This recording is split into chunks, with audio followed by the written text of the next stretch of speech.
Thanks for braving the Chicago winter. Sorry, it's finally here. And coming to the nice, toasty garage theater at Steppenwolf Theater Company. Everyone is here for the Chicago Cultural Accessibility Consortium workshop on forming an advisory committee at your respective institutions, yes? Is anyone here for the 2 p.m. curtain of the Night Alive? So far, so good.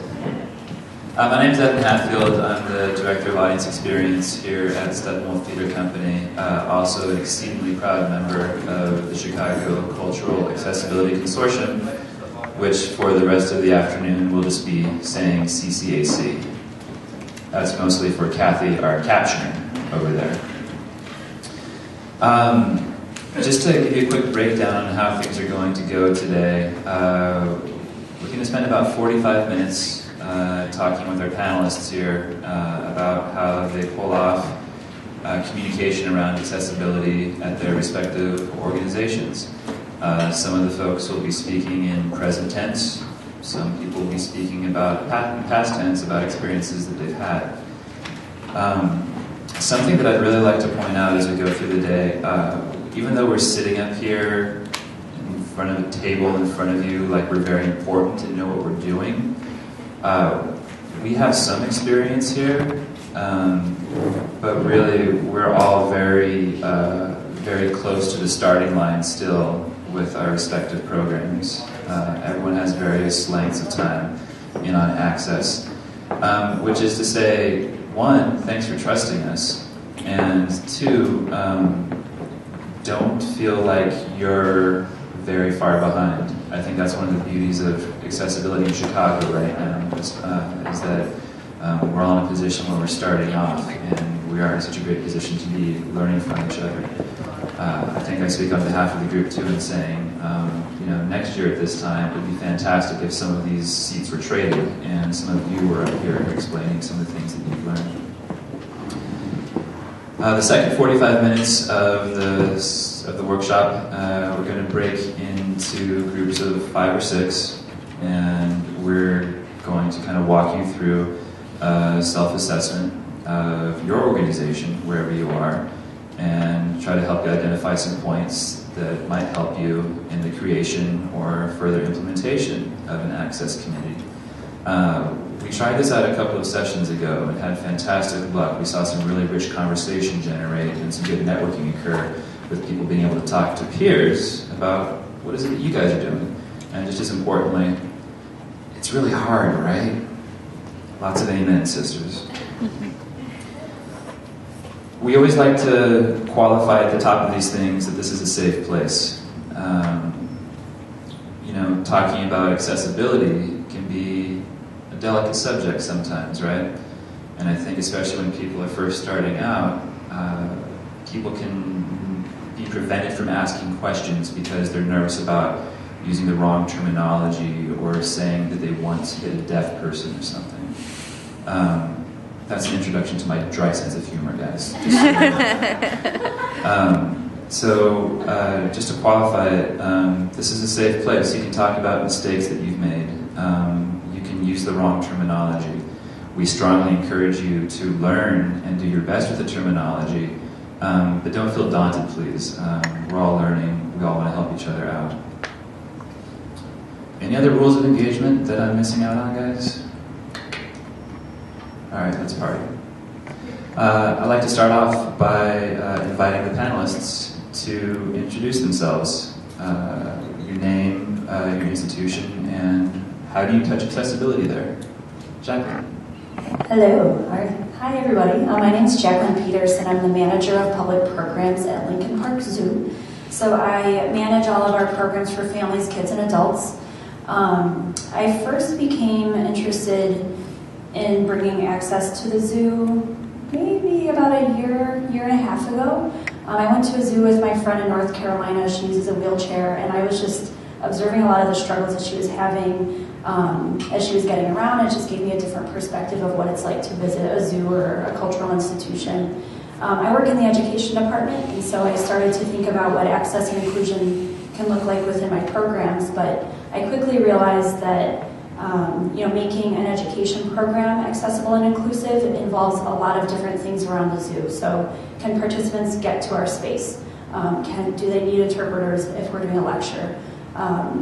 Just a lot of different things outside of just education. And so I started to talk with other people around the zoo about access and making sure that our spaces are accessible. We have good parking, we have all the critical information on our website, and all sorts of things that kind of got me talking to other people around the zoo, a couple of them who are sitting right here. And we've been able to get a lot done over the last year already. And so today, as we're talking about access committees, that's kind of where I'm coming from, starting from an education point of view, and then just sort of working with other people throughout the zoo as needed to get things done.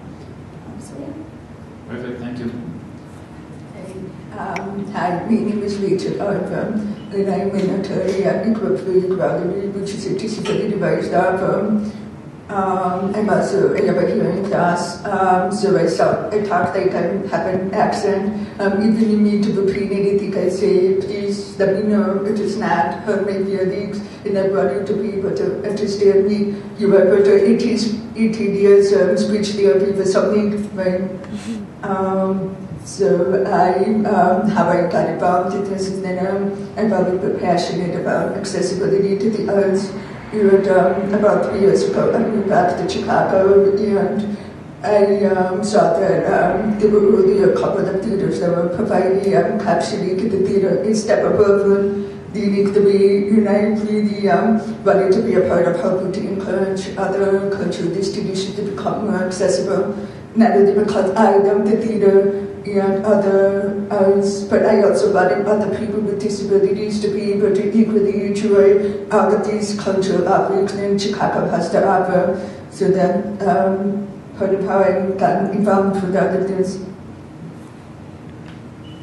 Hi, I'm Jason Harrington. I'm the Education Outreach Manager at Chicago Shakespeare Theater. There I manage all of the programs for students in addition to managing the access programs for the patrons that come to the theater. At the beginning of, not this season, but last season, the theater had a renewed interest in making the access programs more robust and solidifying what was already in place. And they reached out to me to take the reins on that, and having really no experience working in accessibility, I said yes. But over the course of a season and a half, we've certainly learned a lot, and I absolutely have learned a lot working with patrons and just managing these programs to make them as great as they can be. We have 3 mics and we're passing one.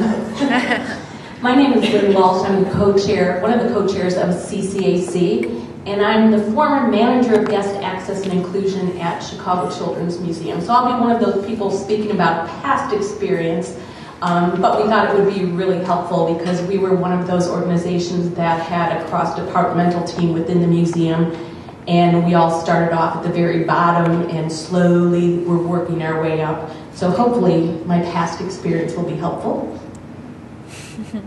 I hope so too. I just want to speak a little bit more about Rachel's presence on the panel this afternoon. 3 of the 4 folks here are going to be speaking to their experience, primarily working within their organizations interdepartmentally. Rachel does not work for an arts organization. She works for the organization that comes at you if you're not providing accessible services. And that is kind of a threat, folks, just so you know.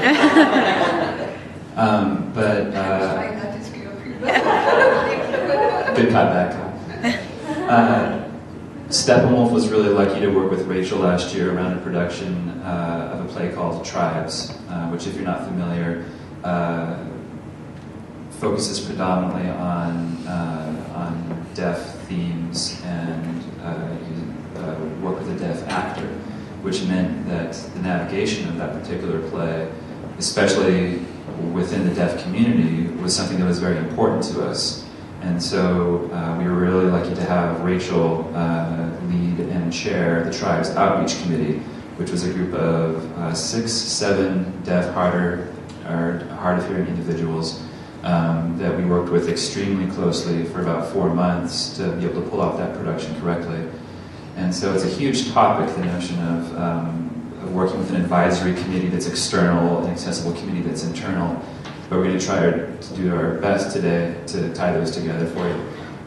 The commonalities that I see that we talked about are that both involve the utilization of people within your community that are really good at what they do and have expertise, all to the furthering the goal of making your institution more accessible.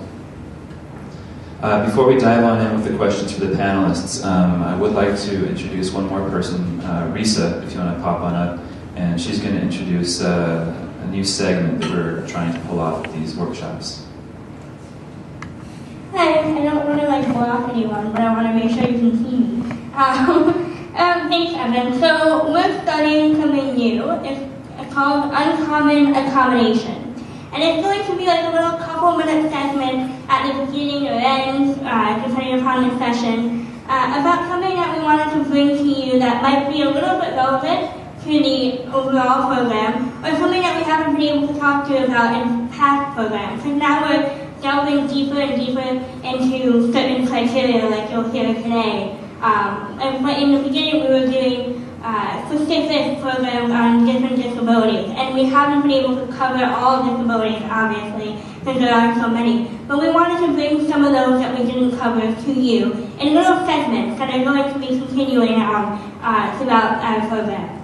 So this first one that we're doing, I'm really excited to do it here because one of the, it didn't really tie in to have it directly relate to the panelists, but since we were at Steppenwolf, I wanted to present something that Steppenwolf can talk about. Because like you said, we want to keep it real and we're all doing this together, and it's an evolving process. And I wanted to show you that, Steppenwolf, has similar problems and issues and uncommon accommodation. So Evan's going to be presenting on one of those situations, and it's just kind of, to share an experience and how creativity can really make different accommodation come together.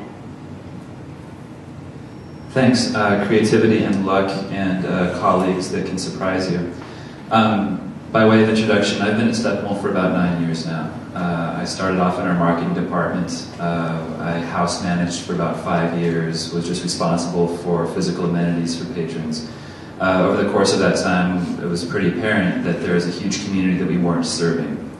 We would do our one sign language interpreted performance, no one came. We would do our one audio described performance, 2 people came. It became a vicious cycle where we would not put resources into doing outreach around that programming because no one was coming. But you see what happens there? And so it was just time that we needed to do something about it. The first play that we started to do dedicated outreach to and increase our services for the deaf community around sign language. We were working with an outside contractor who coordinated our interpreters for us. And we're going through the process and all is well.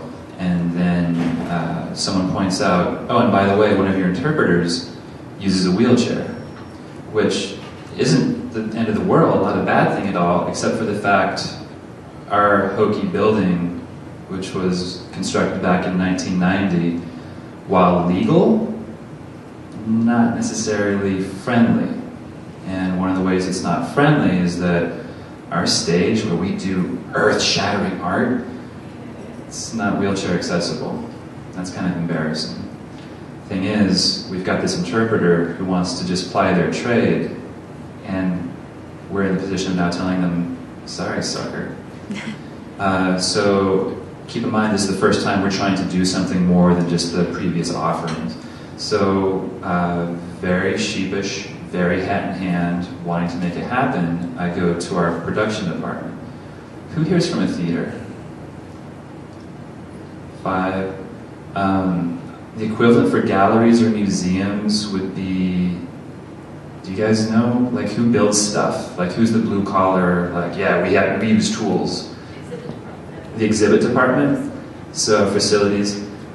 So the equivalent of going to your exhibit or facilities department and then explain the problem. And I was expecting to fight and to lose, honestly, and then go back with bad news. Shock and awe. in the most pleasant way possible when our carpenters came back and said, oh, no problem, we'll just build a platform. It was for one show, but they dropped a couple hours and about $50 of materials to pull this off. And it required communicating with the interpreter. All right, so this isn't going to be a conventional entrance. We are going to have to go around the back alley, through the freight elevator. We have to identify a path that we have to practice in advance. But with some communication and some reach out, I was totally pleasantly surprised to find that other departments were willing to help us out. And if that's not an amazing segue point to asking panelists about how their organizations have helped out as well, I don't know what it is. Question time. Jacqueline first, what's the basic structure of your access committee? Okay, so I would consider our access committee to be a little bit half-baked. We have started it, but we don't really feel that it's complete at this point, which we're happy with because we've already made some progress, but we just have some development to do. So the folks who have joined our access committee are people who just have been the people necessary for getting a few specific jobs done. And we may talk about this throughout this talk, but for us really we had a couple tasks that we wanted to get done. And so we pulled the people who just could get those tasks done. And I feel like we sort of just formed out of that. So I'm from the education department, and originally we had another person, our director of education was coming to these meetings as well. We have our senior guest experience director and our director of training, who are also part of our access committee. We have our director of volunteer services. Now and then our VP of HR attends. But right now we really are just kind of pulling people together as needed based on each project. What we'd like to do is continue to diversify the types of people who are part of our committee. So, identify other projects we want to work on and then figure out who should be part of it. Lynn, can you talk about the representatives Play for All? Sure. So when we first started at the museum, an email or something went out about 12, 13 years ago that said, if you're interested in accessibility or disability awareness or whatever they called it at the time, come to this meeting. Well, about 30 people showed up, which was really exciting that we had so much interest from the museum, and we decided it was going to be a team and everybody was really excited. But as that first year went on, nothing ended up happening. There was really too many people, no one took the lead, so the first year was basically a wash. Going into the second year, one of the vice presidents asked two of us that still kept coming to her with questions throughout the year and kept showing interest if we wanted to kind of handle access and inclusion at the museum. There was no budget, no money, and just the two of us that had no background or experience at all, but we had the passion. And I'll probably say passion 100 times during the course of today, because that was what was really important to us at the museum. And that's what helped us get as far as we got. So for the first, once the two of us got together and we accepted that mission, we still had our full-time jobs, and that was just an added something. We did the same thing as what the zoo did. We called upon people at the museum as needed. So not only were we getting what we wanted, maybe a little bit money from development or maybe something from exhibits, but we were also kind of testing the people we went to, and as time went on, if people proved themselves to us, they were invited to be part of the team. It just kind of happened that way. If we kept going to the same person and they were really excited and had that passion, let's ask them if they want to be involved in this. So we didn't have motives, I guess, from the beginning, but that's just how our team slowly grew. And then I would say about 5 or 6 years ago, we got to the point where we had someone from every department within the museum on our cross-departmental team, and it got big enough where we had a core team, 4 or 5 of us that met on a regular basis and did the job almost daily. And then we had an extended team that met on a monthly basis. They'd report back what was going on in their departments and if they had questions, and that's how things ran until about the end of May when there were some changes at the museum. Thanks. Jason, what does it look like on the other end of the pier?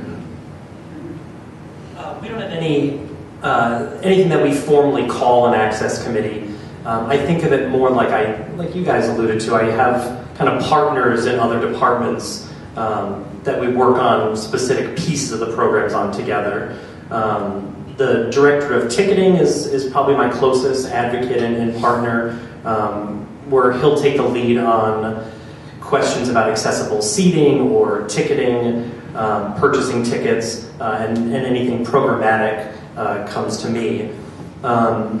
Some of those partnerships were out of necessity, and some I think of as being more strategic. Our director of production has a huge role in the creation of our touch tours and leading our touch tours, and something it absolutely could not happen without his support and without his buy-in. On the other side, all of the program that we do takes some sort of a footprint in the theater itself and during our performance.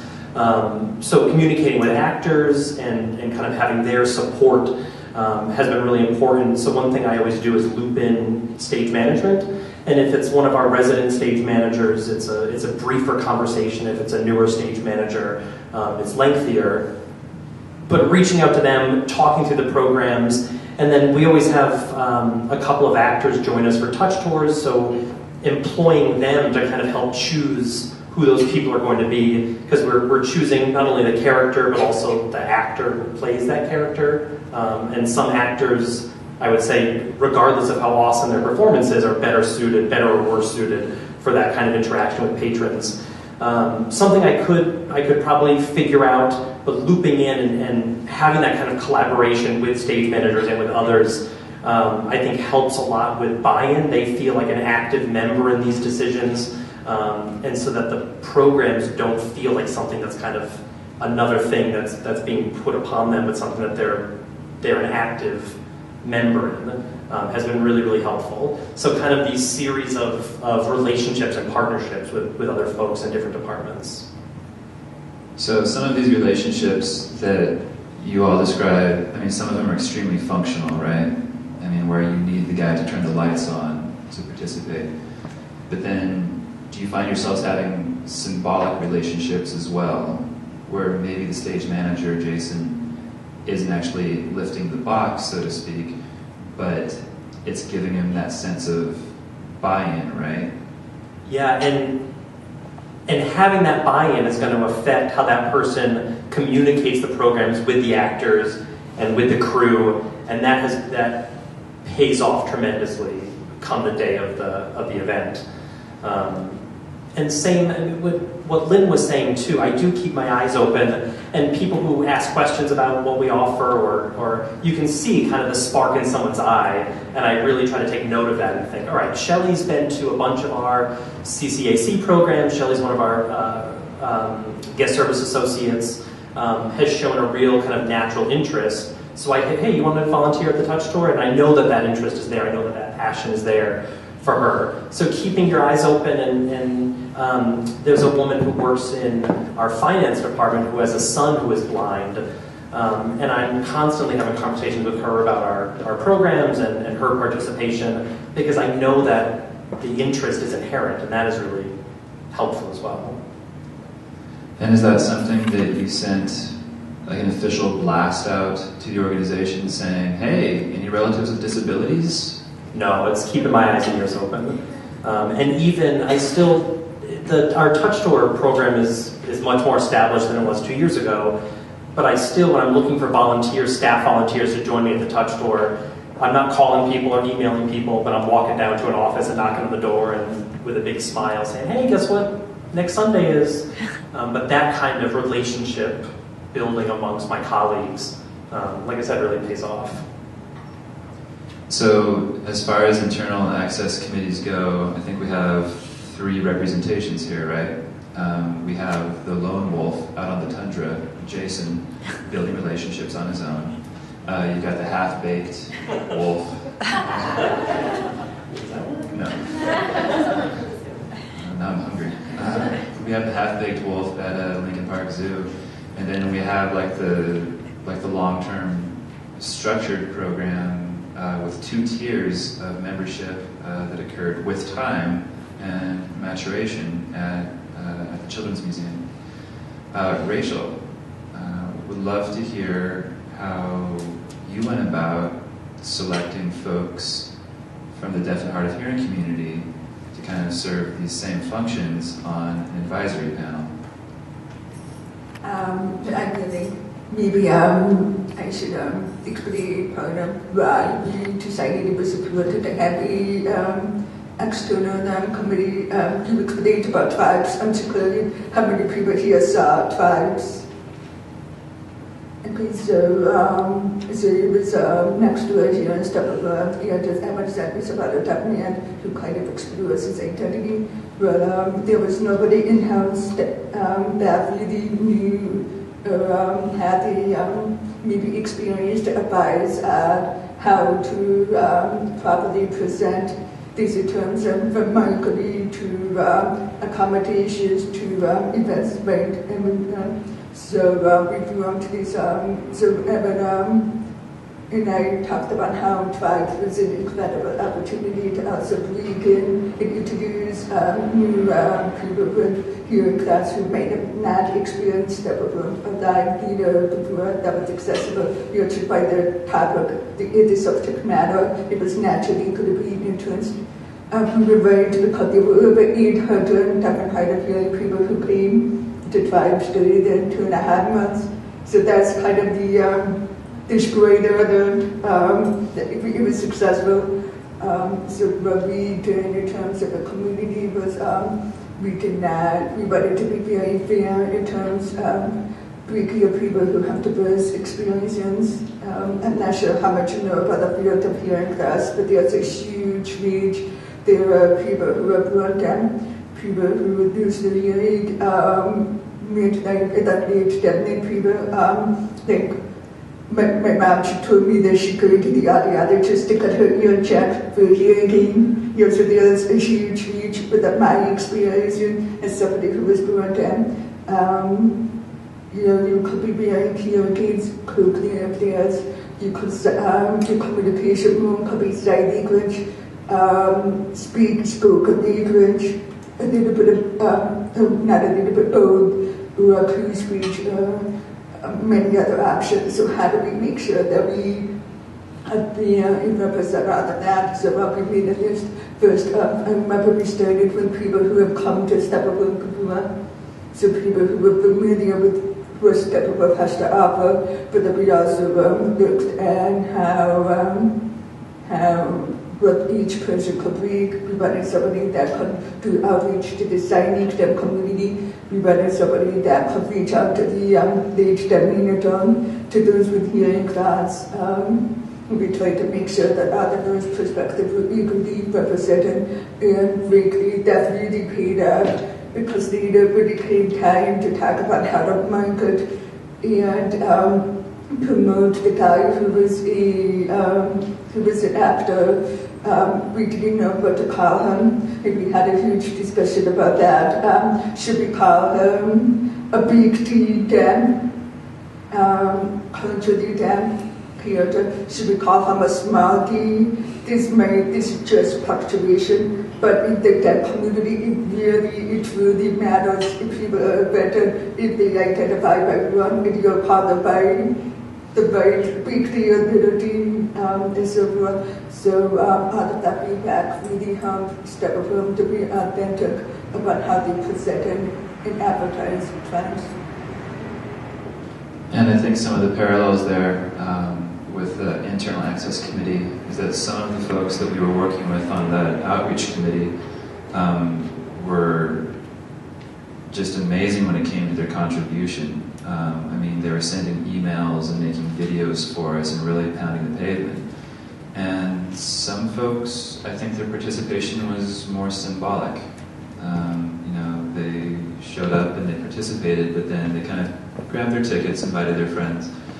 All valuable though, because all those different perspectives were represented. And so one of the things we got to do is, when we finally do produce a marketing material that has a lowercase d deaf descriptor used for that actor, we were completely prepared for any flack from anyone, and to be able to say, we didn't do this arbitrarily. We did this in consultation with representatives from the community. Hugely, hugely helpful. I'm curious about, to hear from everyone, how do you motivate your team, both tangibly, you know, in the instance of the outreach committee, you know, we gave them free tickets and invitations to parties and such. But then there was also a challenge of getting them to buy into mission, because if people are going to be representing us to the world, it's really important, right, that they actually know what they're representing and can speak on our behalf. And so I'm wondering, externally, internally, tangibly, how do you reward people? And this can get in the form of what's your go-to bribe. And then how do you get them to buy in? And is there a correlation to, do you incorporate your accessibility mission into your company's overall mission? And I'll start with Jacqueline. I guess one thing that comes to mind is that the zoo is free, and so we do a lot to try to make the zoo as accessible as possible in that sense. And so I think the few people that we have on our access committee, we really take that to heart, that the zoo should be very accessible in all sorts of ways. We already obviously have the price barrier taken care of, but there are a lot of physical or service barriers that we're trying to take care of. One thing that I've been pleasantly surprised by is just that there's just a really good feeling whenever our group gets together, and we're kind of riding on the feel-good wave of we're doing things that we know are important and that matter, and that we can stand by if we're talking to our senior management or anybody else. And so far, we really are just working on very tangible projects that can get done. And I think that that's motivating, because we kind of just run through our checklist at each meeting, and we know that we're achieving things. So for anybody who doesn't have an access committee, or maybe has something like that but isn't calling it an access committee, I would just really encourage people to start small and start with things that you can achieve and get done, because that can be really motivating. And that's also gives you something to share with other departments, or again with your senior management. And I'm just the kind of person who likes to check things off a list. So that really is just what motivates me, and it's kind of just fun to get things done and work with other people. And again, collaborating and being able to bring different ideas and perspectives together. So to do it with other people as opposed to just bringing it upon yourself. I feel for you, Jason, that you're the lone wolf, so it's kind of up to you to champion this stuff, which is nice because we don't have one person who owns these efforts. It's up to us to kind of all come together and push our group, as opposed to one person who holds us accountable. So pros and cons to having a committee versus, I know some institutions have an access coordinator who leads those things. So yeah. I'm gonna conclude each answer by asking, does your executive director know that you have this group that meets about accessibility?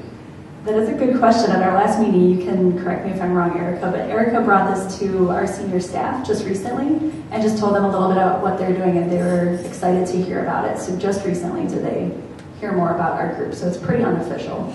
So you started off kind of grassroots of your own accord. Yeah. And then once you had some demonstrated successes and motion, you then brought it to the attention of the higher ups. That's how we handled it. So it was interesting hearing Lynn's example of just kind of doing a big email out there, a big call out. Because I know sometimes it can be a top-down directive of, we should do this. And that's great. But we've done it the opposite way. It's been really grassrootsy of just, we need to get this project done. Let's do it. And then I bet since we got this one done, we can do another one. Let's keep building on that. Jason. Again, the idea of truly collaborating, and I haven't thought of myself as a lone wolf, but I like that a lot. But being kind of the coordinator of all the pieces, again, having conversations with people where their input is going to affect the program itself, and allowing for that to happen. A real concrete example, I work with a woman in marketing to come up with a marketing plan and to employ our e-blasts and our mailings and all that. And really, I'm the only person at the theater who's hard at tracking our attendance numbers. And our production of King Lear just closed. And in terms of patrons who were there to participate in our access programs, our numbers were really strong and broke some records. And I just make sure that, you know, a week leading up to the show, I'm going to run down to her cubicle and say, Dottie, you're not going to believe it. But that kind of, I could keep that to myself and kind of pat myself on the back. But sharing those successes with those I work with, I think has been a really great motivator. And just saying, yeah, we are in this together, and the work that you did is directly paying off. Being that mirror, or being that kind of champion for the programs, I think is a huge motivator. And that happens in all different ways. We always, we don't have any formal kind of outside committee, but I do use the patrons as much as I can. After every performance where we've had programming, I'll email and ask for feedback. And if someone writes a really stellar email and response, I'm going to share that with a ton of people. Again, to share that success, but also I bet they'll be a little more excited, you know, come the next production. So it's kind of these little steps to make people feel included and to share all the good stuff. And does your executive director have any idea what you're doing? The very first Touch tour, this was a big deal. The very first Touch tour we had, he came and was taking photos on his phone, and really, really cool. He definitely is aware of the programming. Certainly, probably not aware of all of how it all comes together. But honestly, he was the one kicking us in the butt to say we need to be doing more, and let's make these more robust. Lynn Walsh. I pretty much agree with Jason. Anytime any good feedback came my way, I shared that with anybody and everyone. And being at a children's museum, the feedback we were getting were typically from parents or caregivers, and they were these wonderful stories about these children that maybe did something or experienced something they never experienced before. Tearjerkers many times. So of course we shared that, and of course that had huge impact on everyone at the museum. Externally, being an organization that was not free and had a pretty hefty admission price, we were able to offer free admission or group visits to any external partners that helped us. We had really great relationships with the Rehab Institute of Chicago. They did a ton of stuff for us, and what I give them is not only a ton of free passes, but every summer we host a few of their field trips for their day camps. It really cost us nothing. We were open anyway. They brought more than enough staff with the 5 children or 10 children that they brought. So things like that felt like nothing to us, but were really huge to the organizations.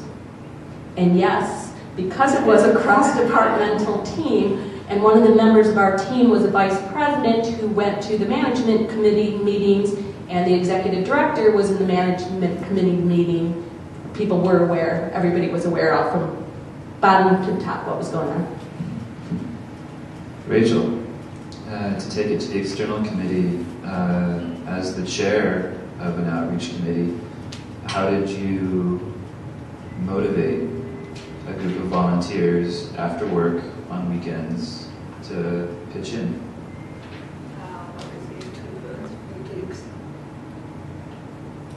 Can you say those again, please? We just leveled the playing field.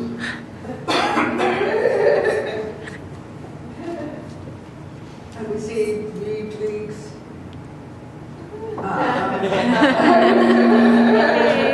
We heard it. I'm not going to apologize for that.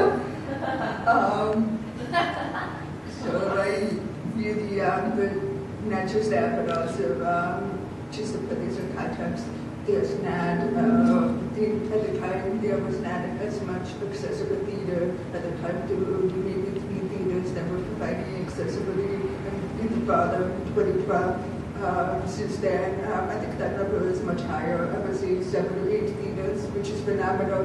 But at the time, historically, theaters have not been welcoming inviting the people with disabilities, those who have healing class. So when this opportunity came up to be a part of what was happening at Step Room, that Step Room brought a feedback from people with healing class to make it a more valuable experience. To me, that was what motivated me. I think everybody else came for the food and the drinks. But the other relief that happened as we had these meetings, Evan was the ISO to step up in for he took that feedback back and he shared it with the marketing department. And we had somebody from the marketing department in one of our meetings. We had questions from other departments on what to do, and they took that feedback seriously. And I can't tell you how important that is. A lot of times people would ask for feedback. If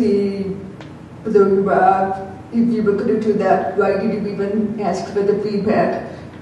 So I was stepping up to it was really great. I'm not saying that means you have to accept everything they said, not by any means, but it was really incorporated into all aspects of the show.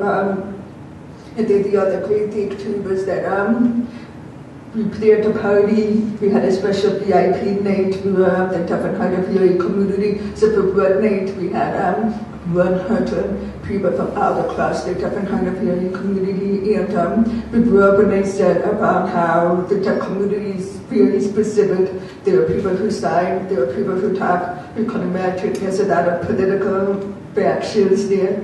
But one night we brought people together to celebrate theater and to celebrate a show, and we invited our community to be a part of that, to help them. And it find that really, and I think the people were proud to be there, to be the welcome people from the community to step around for the show. So I think that was a pretty good way to do it. Hello, which comes back to free drinks. So I don't have a ton of power within the organization, but I work front of house and I have access to a bar and I have access to tickets, and so I take full advantage of that. What tools do I have within my command that I can help thank people and motivate them? And so for the Tribe's Outreach Committee, you know, each person on that committee got 6 tickets to do whatever they wanted with over the course of the run. Use them for yourself, use them for your friends, family, and hey, here's some drink vouchers. And hey, invite some people to the party. And that put each of those committee members into the position of they've got some responsibility and power here, and they can invite you to a pool party. And they took full advantage of it. It was fantastic to watch. And that made them feel like they were buying in and they were being valued. But it also let them be that person who got to invite the world to this cool party. It was really hard because we did such a good job of bringing a diverse group out, but that meant that there were 7 people that we had to address the concerns of, none of them agreeing. And since we were trying to do justice by that, it was tricky for me in the middle of trying to explain to the group, some members, why we can't do ASL interpretation for all 74 performances, and why we can't fly the interpreters in from the rigging above the stage. But then I had to go and explain to our marketing department, while they thought that those hand signs that spelled family on our marketing materials were super sexy and innovative, every single deaf person looking at that material knew that they were being thrown a bone, and we've got to go back to square one and redesign that sucker. So tons of battle picking, tons of learning who do you actually listen to. And when it comes to working with outside advocates, sometimes it's the person that's the most vocal that comes to your attention first that makes you think, I want to listen to you, because you're talking really loud and you're the only blind person I know. But then you start to talk to other blind people maybe, and you find out that they have a completely different perspective there. And so I started to think, all right, so I'm 6'5", and maybe I'm the only tall person you know. And maybe you hang out with me for a little while, and then you go out in the world and you see other tall people, and you just assume they all love unicorns too. not the case. So really, as you're going out and trying to bring in your people and build your committees and such, don't just take that one advocate. Build yourself a group and get a really varied perspective and take them all seriously. That's my one tip that I want to share. At this point, we're getting close to wanting to break into sessions, but I would like to go down the line, please. And the way we frame it to these guys is you're on a train and you're pulling away from the station. And one of these folks here is running alongside the train. And you're picking up speed, and you only have time to yell out one tip for starting an advisory committee at your organization. What is that one tip? I love it.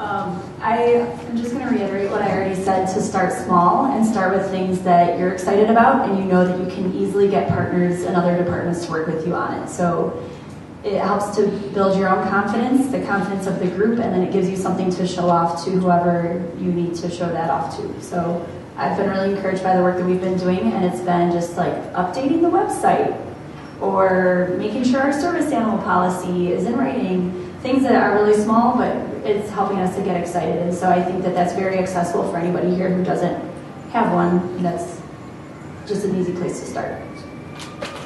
Rachel, External Advisory Committee, train station, one tip.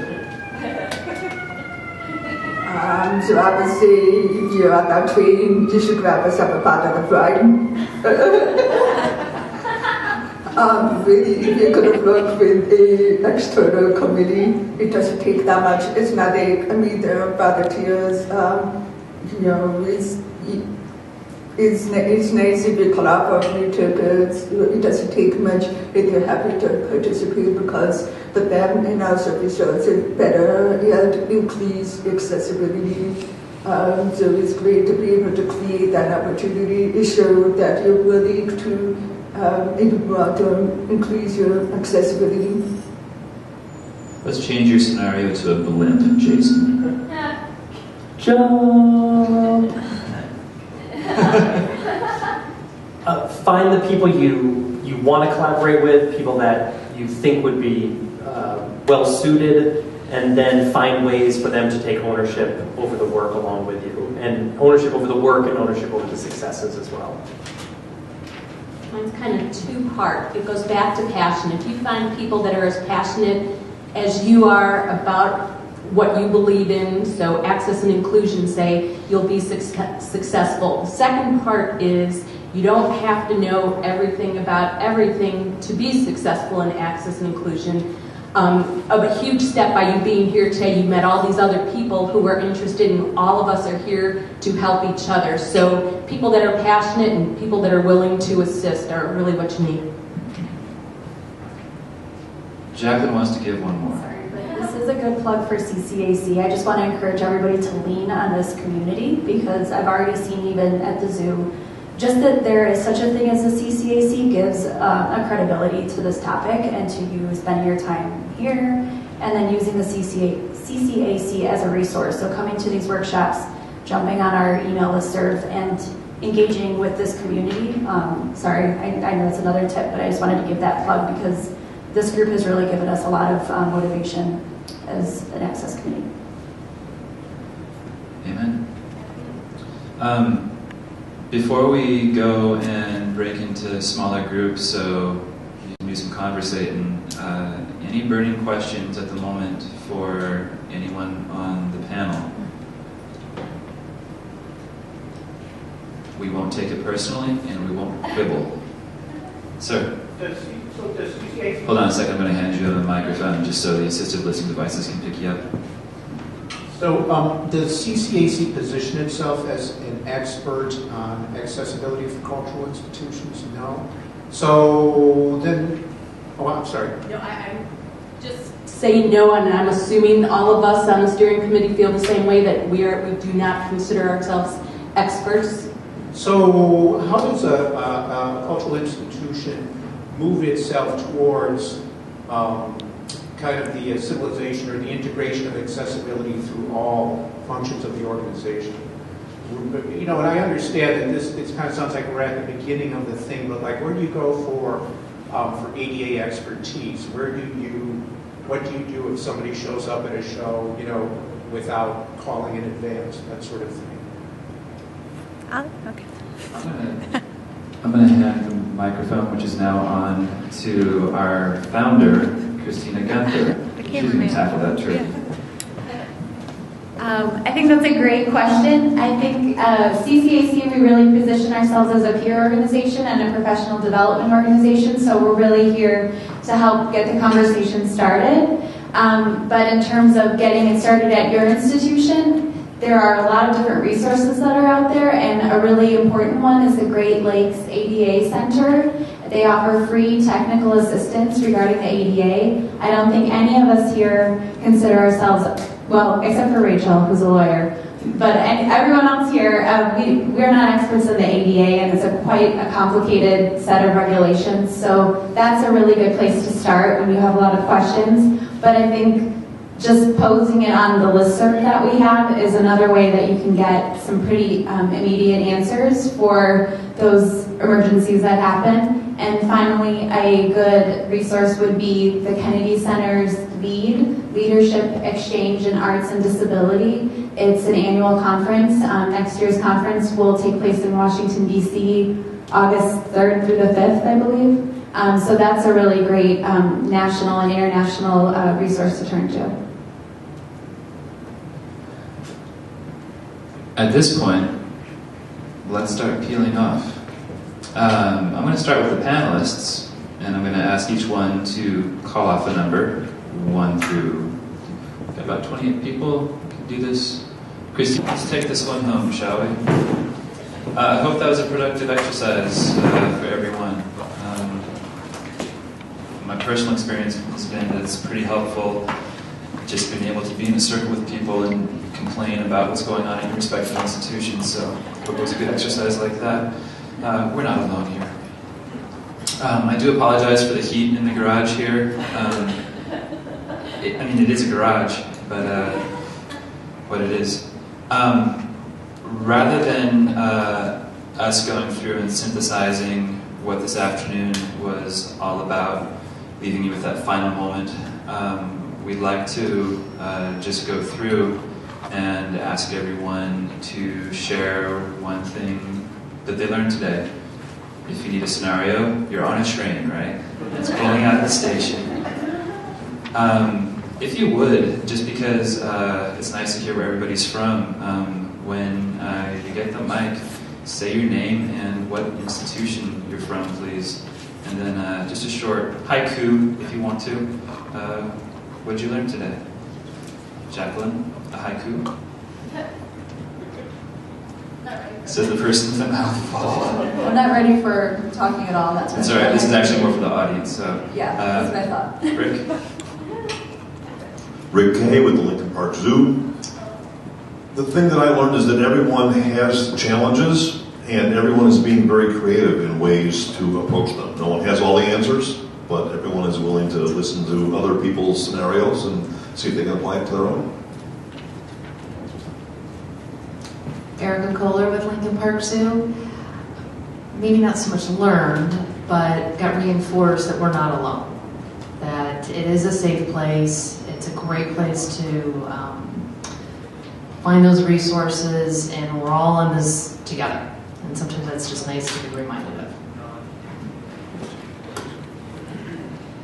My name is Dawn Kasayan. I'm from the Milwaukee Public Museum from Milwaukee. I've been coming to these trainings for, I think, almost 2 years now, a year and a half. And one thing I learned today is that we, us passionate people that are in this room today, need to keep our voices going and make sure we're heard through the right people. And I also wanted to say that because of the training I've received from coming to all these events, our exhibits department reached out to me with a set of blueprints for a new exhibit and said, can you look at these and tell us your thoughts on accessibility? So thank all of you, because it was what you're doing and me just sitting in chairs listening that made that happen. So keep it up. When you have a triumph like that at your institution, if you could just look at the person and go, you just got CCAC'd.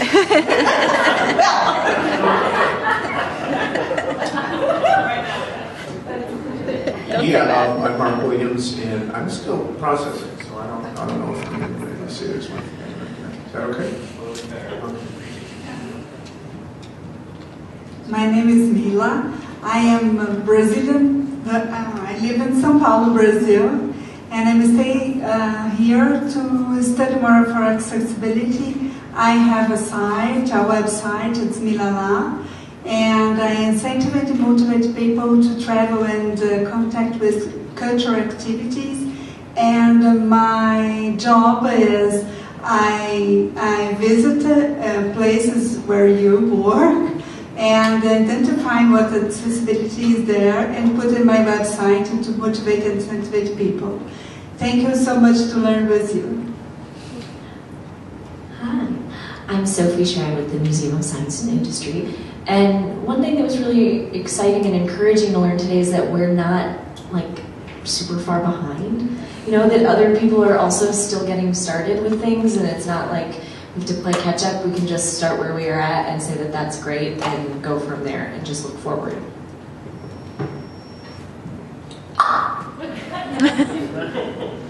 My name is Mike. I'm with Writers Theater, and I think one great reminder that I got after hearing somebody's story earlier is really the reason why we're all doing this, and just that it's all about providing a great experience for every single person that comes to our organization.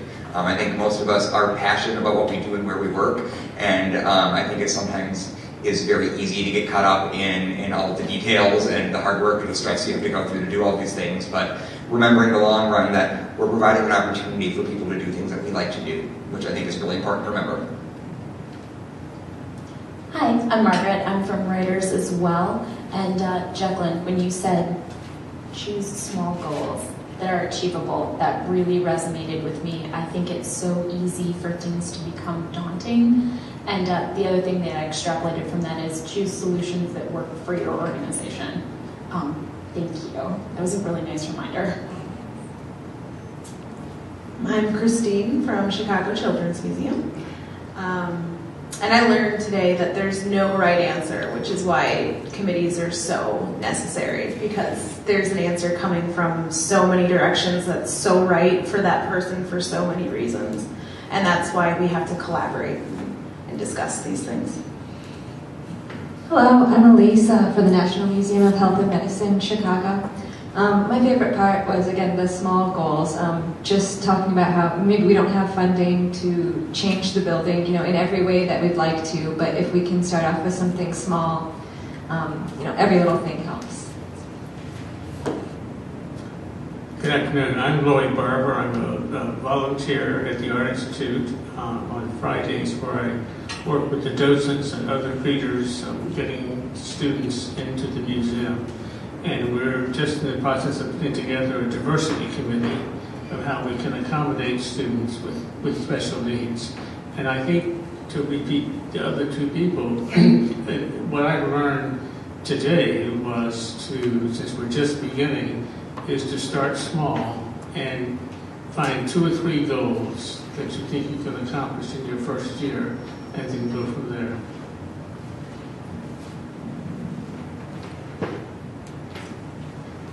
I'm Emily. I'm an intern with Chicago Children's Theater. I think the biggest thing for me today was this idea of external committees, especially for us, because we're not only working with children but their parents. And so when we are working with children who have special needs, being ever mindful that it's not just about what the experience is like for them, but as well as what the experience is like for their caregivers and parents.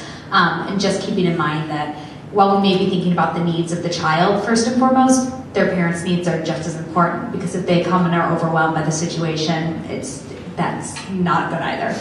So that was a really helpful reminder. Hi, I'm Eva. I'm the education manager at Chicago Children's Theater. And this is my first meeting, so one thing I learned is that it exists here. CCAC, not CCAC. CCAC. That's a different organization. That's a different meeting. That's a different thing. Yeah, I think the other thing, we work so much with access internally and on our board, but thinking of new questions and new perspectives to engage with our patrons and really formalizing a way of feedback. So that was really helpful to think about.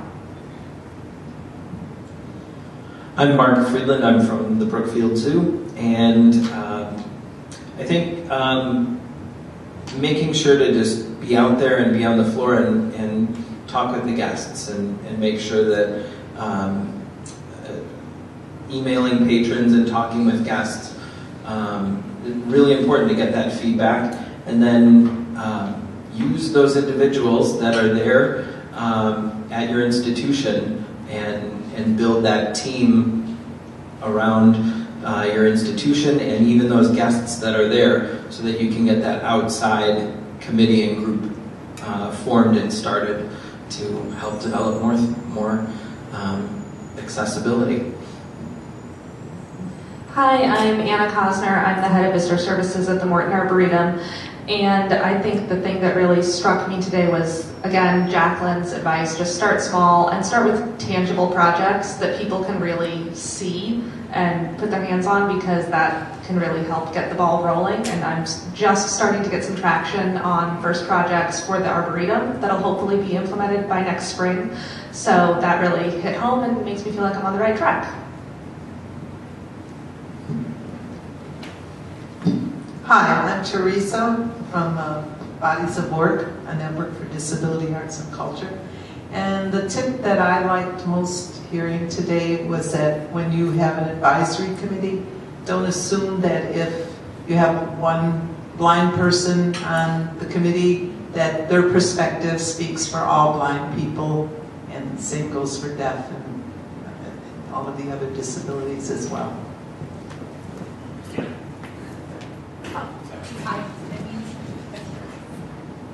Hi, I'm Chris Nesbitt from SHED, and coming here today I've been thinking more in terms of external panels, and even though we have teams, you know, all kinds of different teams at the aquarium, it wasn't until I was sitting here thinking, oh, wait a minute, this is not a team we have, and it hadn't occurred to me that that would be sort of an easy goal for us to get people kind of all on the same page. So that was helpful to hear. Okay. I'm sorry, I didn't mean to laugh in the microphone. My name is Lisa. I'm on the CCAC, and one thing that really resonated with me today was that to always make people feel important and on the team with you, and through that it goes places faster, I guess. So that's nice.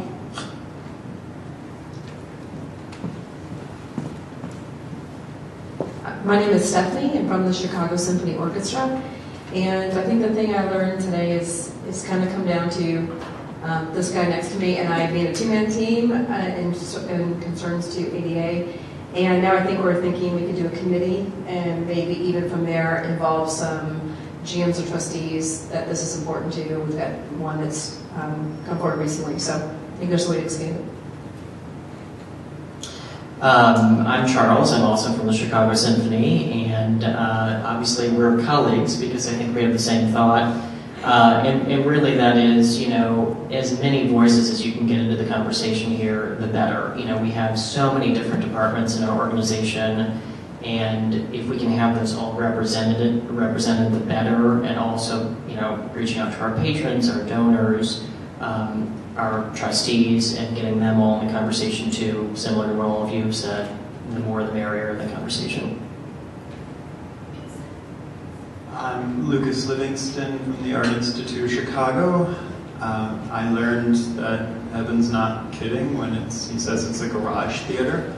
I learned about so many wonderful, cool people here, and many of the same things that you all have already been saying, baby steps and getting additional advocates involved. And I learned that the Art Institute has a docent diversity committee. So Lloyd, let's talk. And Sandy has escaped.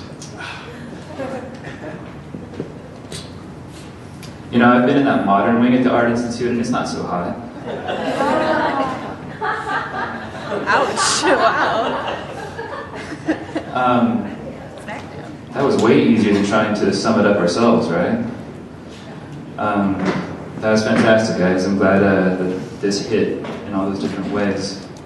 To wrap it up, just want to thank all of you for coming out and trusting us today and shivering through the cold with us. I would love to thank our panelists for sharing their time and expertise. Brandon on the ones and twos, helping out with the sound. Kathy Raycan, who's been taking care of our captioning for the afternoon. Equipped for Equality, who is making that captioning possible. My executive director, who does not know we're here right now. If a guy who's kind of balding, about 5'10", glasses walks in, says, "What the hell is this?" just pretend that we're a theater committee, would you? We do have archives of these workshops. They take some time to get up sometimes, generally not longer than a month. We posted the one from last month within the last couple of days, so if you want to check out something that we've done in the past, they are available there. This one has been taped and will be going up again if you care to relive the glory or share it with a colleague.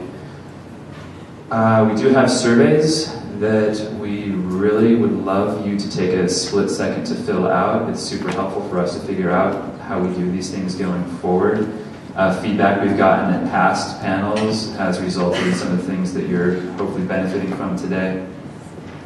And then last but not least, Sandy and Teresa in the back, as well as Lynn at the end of the table there, are going to be putting together our next workshop February 18th at Access Living. February 12th, I beg your pardon. February 12th, folks, Access Living, and that's going to be focused on marketing and outreach to communities of people with disabilities. That's all I've got. Again, everyone, thanks a million for coming out. We appreciate it. Stay warm.